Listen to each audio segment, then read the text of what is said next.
જય ઘનશ્યામ મહારાજ. આજના દર્શન ઘનશ્યામ મહારાજ.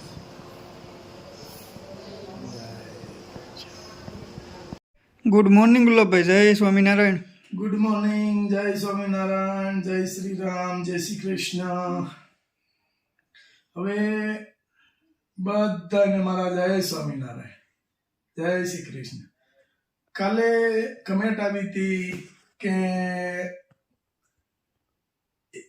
તમારા ટૂંક જ સમયમાં 1 લાખ સબસ્ક્રાઈબર થશે. ખૂબ ખૂબ આભાર તમારો. ભગવાન તમને હાજા નરવા રાખે. પછી એક બીજી કમેન્ટ હતી કે 7 દિવસમાં તમારે 7 ફેરું તેલ ઉકાળવું પડશે. તમારો ખૂબ ખૂબ ધન્યવાદ તમને. બહુ સારી કમેન્ટ કરી છે. ભગવાન તમને સ્વામિનારાયણ ભગવાન સુખી રાખે. બધાને મારા યુટ્યુબ પરિવારને સ્વામિનારાયણ ભગવાન સુખી રાખે એવી સ્વામિનારાયણ ભગવાનના શરણોમાં પ્રાર્થના. અને ભગવાનની મરજી હશે તો જલ્દી તમારા વેણ હાચા પડશે. અને આપણે 7 દીએ તમે કહો છો, પણ આપણે આટલા ટૂંક જ સમયની અંદર કે આપણે 1 દિવસ નહીં 1 દિવસ તેલ બનાવવું જ પડે છે, 2 ડબ્બા. બરાબર છે.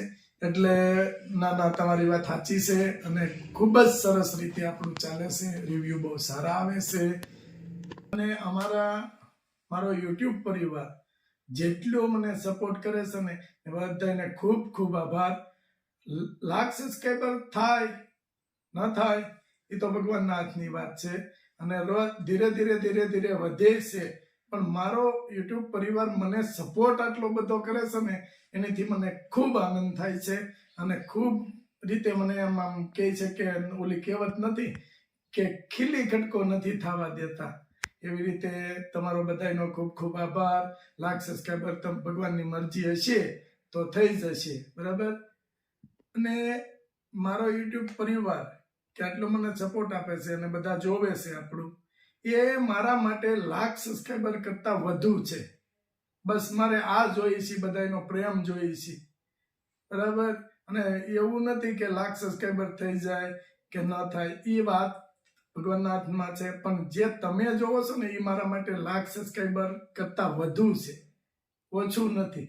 બસ એટલે આવો નવો પ્રેમ આપતા રહેજો અને આવો નવો સપોર્ટ આપતા રહેજો. એ મારી તમને પ્રાર્થના છે.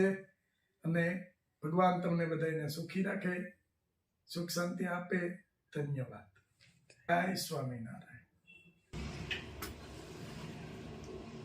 વક્રતુંડ મહાકાય સૂર્યકોટિ સમપ્રભ નિર્વિઘ્નમ કરો મે દેવો સર્વકાર્યેષુ સર્વદા.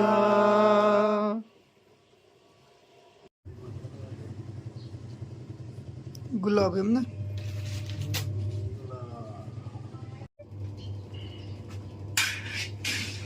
મિક્સિંગ.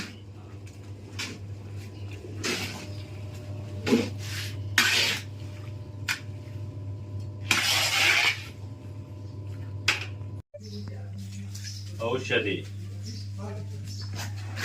બધી પલાળીને કમ્પ્લીટ કરી હોય.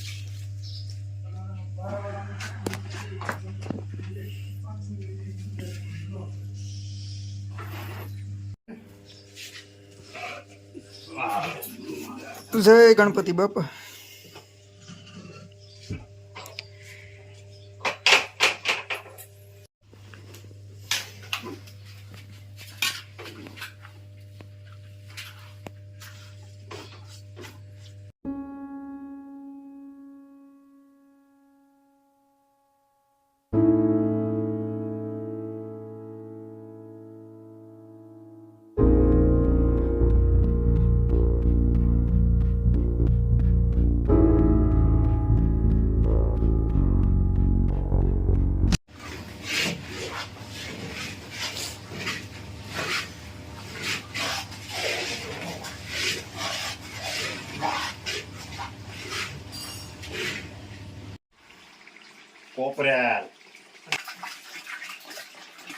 કોપરેલ તેલ કોપરેલો ખાવાનું.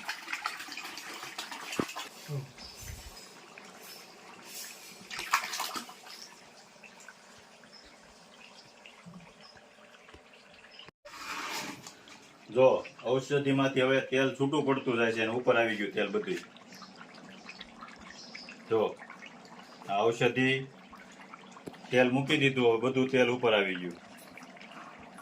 આ રીતે હોય, આખું પાકતું જાય એટલે તેલ ઉપર આવી જાય. ઔષધિ બધી પાકી ગઈ અને ઔષધિનો રસ છોડી દીધો બધો તેલમાં રસ છોડી દીધો એટલે આ પાકી ગયું. પૂરું પાક ઉપર આવી ગયું. એટલે તેલ છૂટું પડે અને ઉપર આવી જાય, ઔષધિ બેહતી જાય.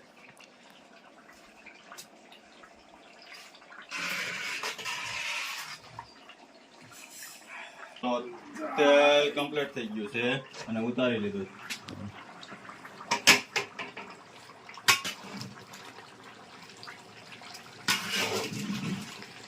આ મહેનત કે ઓછી થોડી છે ઔષધિમાંથી છૂટું પડ્યું અને પછી પછી ગાળવું આ પડે બધાને ને. ગાળવું પડે ને એ ખરખું બધે માલિકો કચરું આ બધું ન જાય. જો આવી રીતે એ લાડવા વળી ના જો ક્યારની મહેનત કરતા લાગો છો.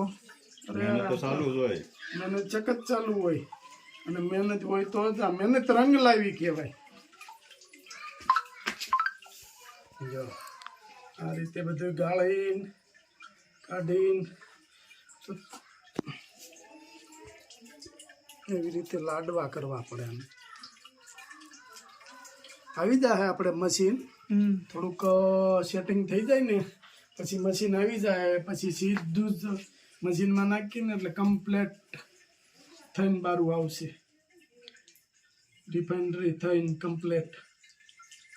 પછી એટલું બધું નહીં કરવું પડે. પછી એટલી મહેનત ઘટતી જાય. પણ ઓલાની ગોળે છે કે નથી કહેવત છે ને કે ધીરજના ફળ મીઠા હોય છે. આ ધીરજના ફળ છે. આપણે અત્યારે આ વસ્તુ કરીએ છીએ અને આ વસ્તુ અને જેટલું હું તો કહું આ તો આપણે આમાંથી નિતારવા માટે મશીનની વિચારીએ છીએ.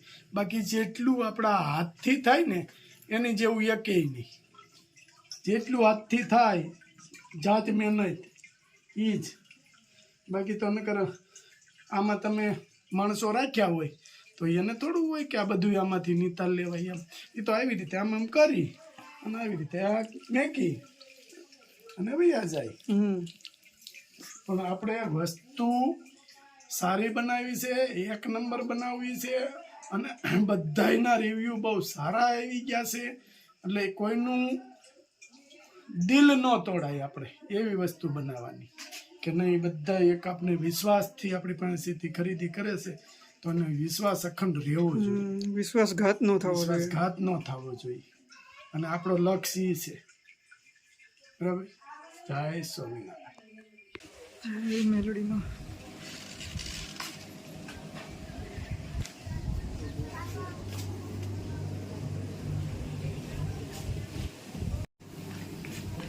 જય માતાજી. જય માતાજી.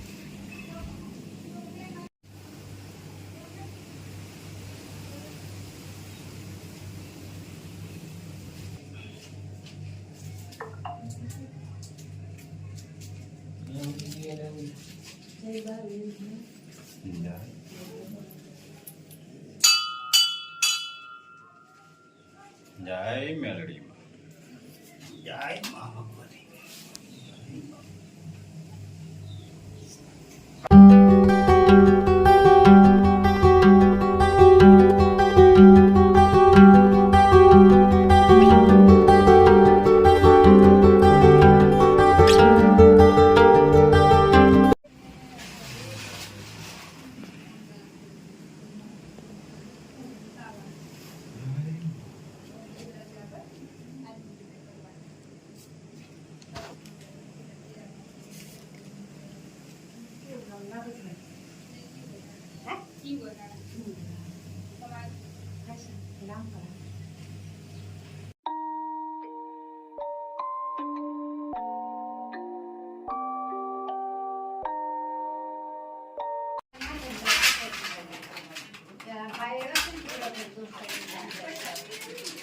તમારી લઈ જજો. ના બેઠા તમે ઉતા હોય પણ કાંઈ નાટક તો નીંદર આવે.